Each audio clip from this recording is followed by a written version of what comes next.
Hey, welcome to another Valley Forged. This is going to be super informal, but I just found a new technique that I really wanted to share with everybody. It's just super fun and super cool, and I think it could add like a next level to a lot of, well, my projects and therefore probably your projects. I've learned a little along the way, and I hope to pass that on. It's not as hard or as easy as I thought, and I think I found some ways to make it easier. But I had to get this out to you. Using copper, any wire. Let's be real. You could just use any wire inlay to your designs, and it can be reasonably simple.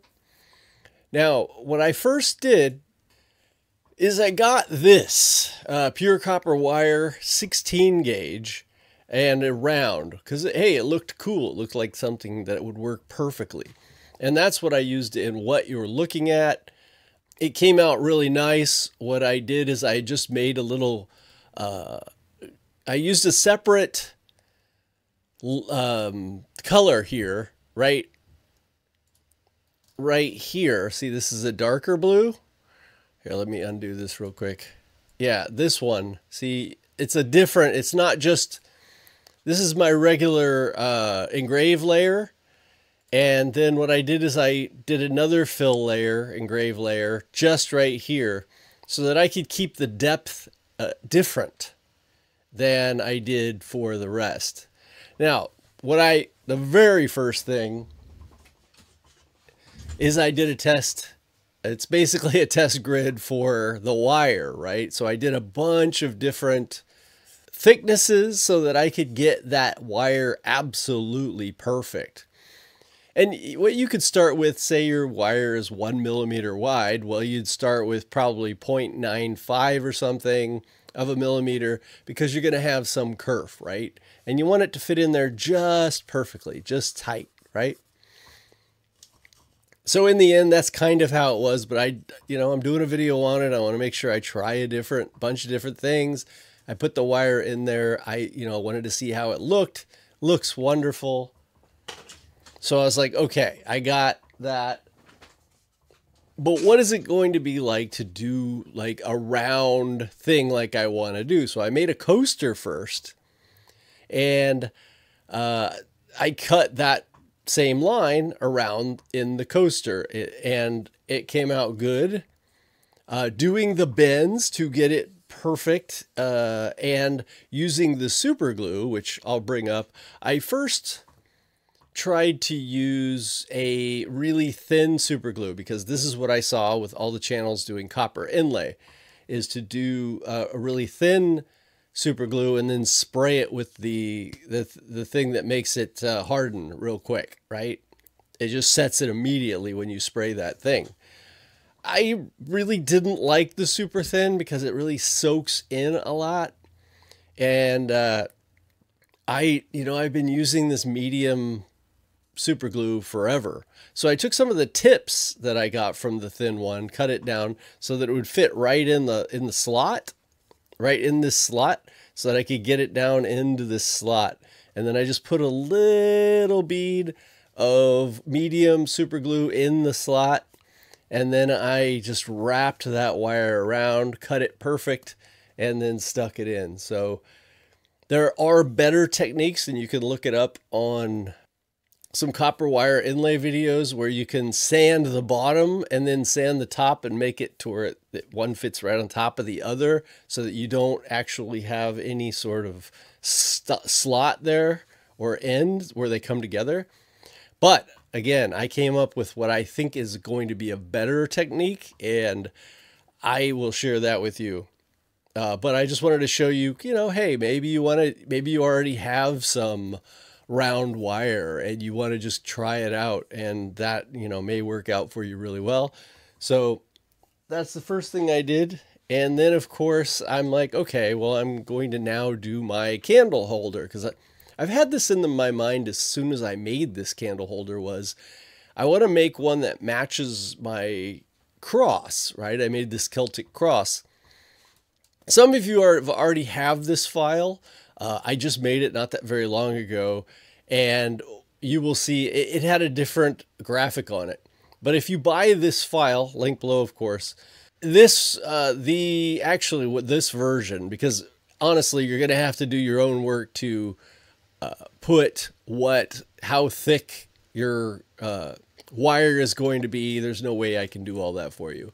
So this version, though, is included in my candle holder versions. So if you buy the candle holder, you get 3 different versions that I put in there, just so you'd have some different things to go with. So this is already included exactly how you see it.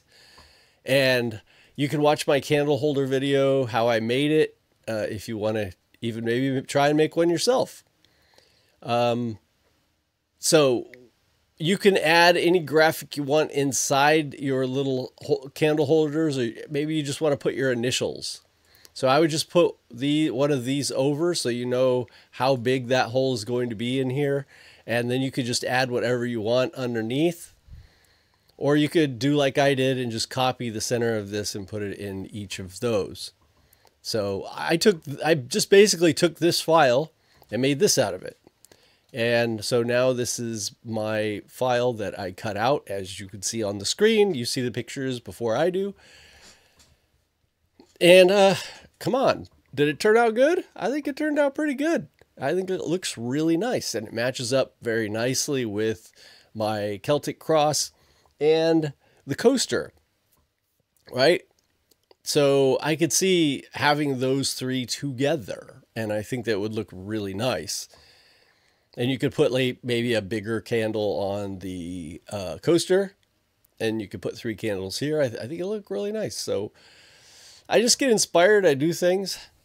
How thick the wire should be. I mean, you saw the wire that I got. This one was a 16 gauge.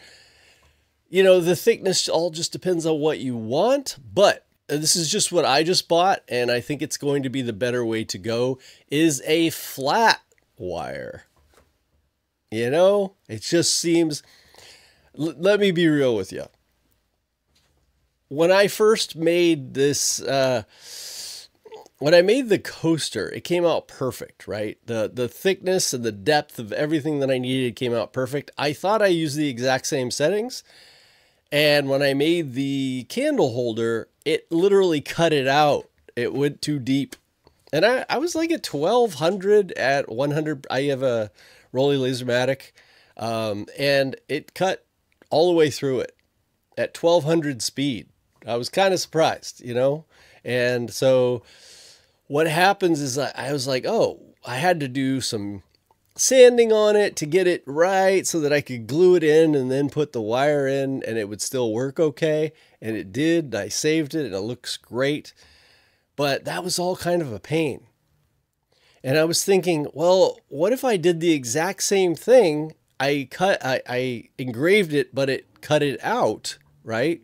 So I still had the right amount of, say, 1 millimeter. This is 1 millimeter wide here.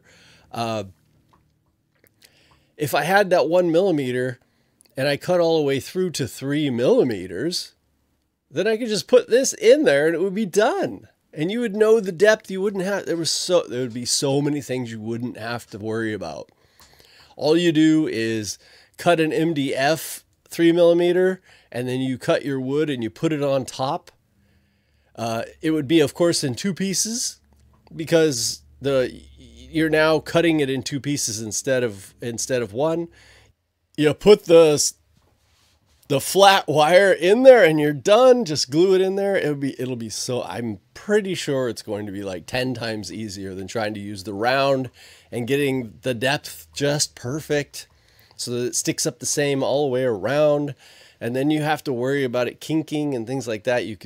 I'll show pictures. You could see, especially in my first try with the coaster, that there's some kinks in there because it's very hard to get it glued in there and not have any kinks and make it look perfect. The flat is going to be much better. And as you can see up above, I just ordered it. It's supposed to be here tomorrow. And so I will try that in a different video, but I just wanted to share informally what's going on, what I came up with here. You can see it comes in a bunch of different colors as well. You could do maybe a copper or a red or a white or whatever. You could just do different colors, and maybe it will just change the nature of how your project looks. Please come up with things I haven't thought of using this, and I really, really, really would love to see it. And let your imagination go crazy with it, because that's what lasers are about, right? I mean, it's like you could invent things nobody has thought of ever. And that's one of the most fun things about this. So just let your imagination go. You could probably, this is thin enough, you could probably write a name with it or something. There's so many possibilities that I haven't thought of. And so I hope this helps you in your laser journey. And I will see you in the next one. Love y'all.